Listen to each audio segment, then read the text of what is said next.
আমরা যদি প্রকৃত মুসলমান হয়ে থাকি তাহলে আমরা কেউ বিশৃঙ্খলা করব না। আমরা কথা দিয়েছি, কারণ হুজুর আসতে যে সময়টা আমরা সেই সময়টা পাচ্ছি ইনশাআল্লাহ। উনি আর অল্প কিছুক্ষণের মধ্যে আমাদের মাঝে আসবেন ইনশাআল্লাহ।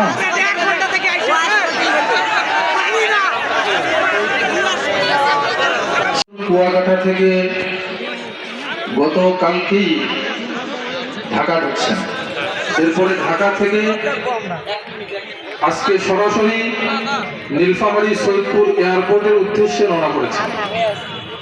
উনি আমাদের এয়ারপোর্টে নেমেছেন, কিশোরগঞ্জে প্রবেশ করেছেন, পুটিবাড়িতেও উনি এসেছেন।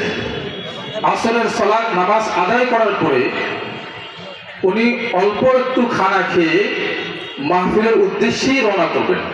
সকলে বলে আলহামদুলিল্লাহ।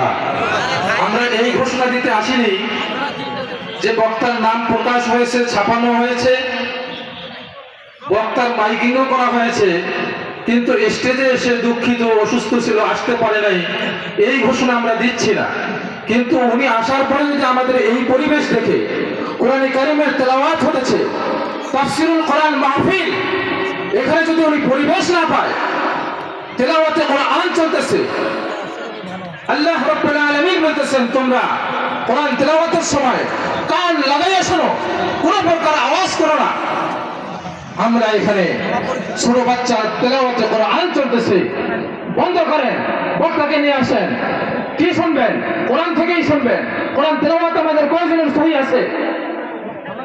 নামাজের মধ্যে সর্বপ্রথম কোরআন তেলাওয়াত অশুদ্ধ হবে, নামাজ সহি হবে না। হাত তুলেন, কয়জনের কোরআন সহি আছে? তেলাওয়াতে কোরআন সহি শুদ্ধভাবে শুনেন, মনোযোগ লাগান, শুদ্ধ করেন।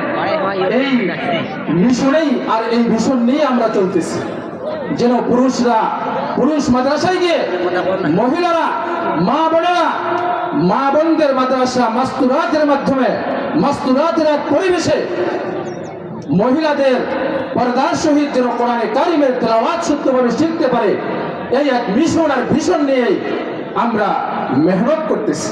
আমিন। আমাদের উদ্দেশ্য তো কোনো ভিন্ন নয়। আমাদের সামনে রমজানুল মুবারক আসতেছে, রমজান মাসে পবিত্রতা বজায় রাখবো, এখনই তো আমরা ঠিক রাখতে পারতেছি কি? উনি এসে যদি দেখে হইচাল্লা পুটিবাড়ির মধ্যে, এই জন্য আমরা খামোশের সাথে, ধৈর্যের সাথে ওনাকে ভদ্রতার পরিচয় দিয়ে আমরা আলোচনাগুলি শুনবো। উনি না আসা পর্যন্ত মাতৃষ্টা দিয়ে আপনারা আমাদেরকে তিনি বর্তমানে আলোচনা করবেন। অল্প সময় একটু মনোযোগ দিয়ে শুনবেন। আসসালামু আলাইকুম ওয়া রাহমাতুল্লাহ। ওয়ালাইকুম আসসালাম। আপনারা খুব রাগ করে আছেন, তাই না? এক মিনিট, হুজুর খানা খাওয়া শেষ, আসতেছে। আসা পর্যন্ত আমরা সকলেই মুসলমান কিনা? সবাই বলবেন মুসলমান কিনা? বর্তমানে আমাদের বাংলাদেশে একটা বড় সমস্যা চলছে। হুজুর আসতে আসতে যদি এই মেসেজটা আমি আপনাদেরকে দিতে পারি, আশা করি মুমিন হিসাবে আপনাদেরও কলিজাটা ঠান্ডা হবে। আমি মুসলমানের সন্তান হিসাবে আমার কলিজাটা ঠান্ডা হবে। ও মুসলমান, মাহফিল তো প্রতিদিন হয়, প্রত্যেক এলাকায় হয়। ও মুসলমানের সন্তান, প্রতিদিন শত মাহফিল হচ্ছে, কিন্তু আমাদের ধৈর্যের দিকটা কেন আগাচ্ছে না, উপরে উঠতেছে না? এটা আমার প্রশ্ন। দেখেন আসতেছে, তার আগে একটা কথা আমরা শুনি। বাংলাদেশে আপনারা মুসলমান তাওহীদি জনতা, আল্লাহ রাসূল বলেছেন লা ইউমিনু আহাদুকুম হাত্তা আকুনা আহাব্বা ইলাইহি মিন ওয়ালিদিহি ওয়া ওয়ালাদিহি ওয়ান নাসি আজমাইন। সম্মানিত তাওহীদি জনতা, যতদূর মাইকের আওয়াজ যায়, যত শ্রোতা বসে আছেন, সবাইকে জানাইতে চাই হাজারো মাহফিল হবে, কিন্তু আপনি আমি যদি আমার দেশে আমার রাসূলের কটূক্তিকারীর ব্যাপারে না জানি, আপনি আমি যদি আমার দেশে আল্লাহকে নিয়ে কটূক্তিকারীর ব্যাপারে না জানি, তাহলে এই সমস্ত মাহফিল, তাহলে আপনার আমার জান, আপনার আমার সন্তান, আপনার আমার মাল দিয়ে কোনো লাভ আছে কি বলেন আপনারা? আপনার আমার দেশে স্বৈরাচারের পতন হয়েছে, মনে করেছি এই দেশটা এখন তাওহীদি জনতার হাতে।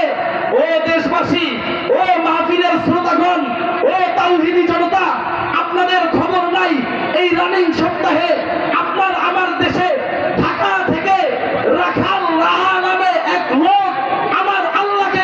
দিয়েছে, আমার নবীকে গালি দিয়েছে। লিল্লাহি তাকবীর।